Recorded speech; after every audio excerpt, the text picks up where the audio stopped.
I was wondering about this. You go back to Johnny Dawkins, which to me was sort of that transformational recruit that Coach K got.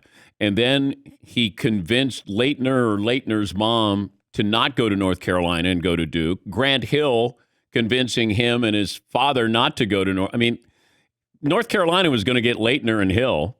And, so if you look at those three, is that correct, though, that was sort of what was happening at the time, that Johnny, I think, was a big difference maker coming in, and then the fact that he talked Leitner and Grant Hill out of going to North Carolina? Yeah, that was the big turning point. Johnny Dawkins is the most important player to ever play at Duke. It's certainly under Coach K. But for Johnny Dawkins, I'm not sure this happens. Yeah. Maybe it does, but I'm not sure it does. The key guy though before Leitner and Hill in the Duke versus North Carolina recruiting battle was Danny Ferry. Danny Ferry was a high school senior in 1985, and Carolina was all over him. And back then, when Carolina recruited you, you went. And Duke got Ferry as the number one player in the country, and that was when the tide started to shift, and it became a fair fight in recruiting, and Duke could get a player that Carolina wanted. So that was the one. And Ferry went to 3 Final Fours during his period there, and was National Player of the Year and one of the best college players, frankly, I ever saw. So that was the guy that I think greased the skids for, the Duke versus Carolina recruiting battles. And the truth is, Dan, Duke and North Carolina recruited the same guys and still do. And I always thought it was funny, like Duke recruited, I was a grad assistant when Duke was recruiting the heck out of Eric Montross.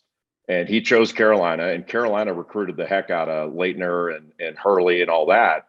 And Carolina fans hated Leitner and Hurley. And Duke fans hated Montross, who may be the nicest person that's ever lived.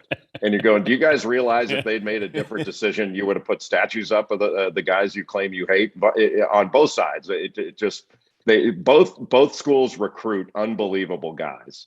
And there's not a better person on the planet than Hubert Davis. And if he had gone to Duke, he'd be a Duke icon, and they'd tout him. But he went to Carolina, so they don't care for him. It's just that's part of the rivalry, I guess. But I look back on Leitner, and I know Leitner was so important to the program, but did he also create sort of that us against the rest of the world mentality by his style of play, his personality? Yeah, that probably started with Ferry a little bit, and Ferry and Quinn Snyder kind of brought Leitner up, and they were pretty hard on him when he was a freshman. And Leitner had unbelievably tough skin. He's probably, in addition to being arguably the best player ever at Duke, he was the best competitor that's ever played there. That dude was unbelievable. And I don't remember him, Dan, ever getting outplayed, whether it was Shaquille O'Neal or whomever. O'Neal may have been a better player, but he didn't outplay Leitner. I don't remember anybody ever doing that. And Leitner, like I used to play tennis with Leitner, and, he played ping pong and, ridiculously competitive in those things. And people don't believe this, but it's true. Leitner at 6'10", 6'11", whatever he was, could get in a handstand and walk on his hands from one baseline to the other.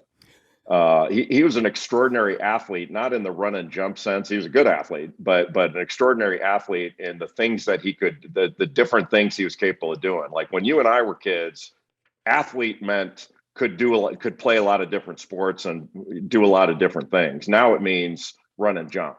But Leitner was an extraordinary athlete in that way.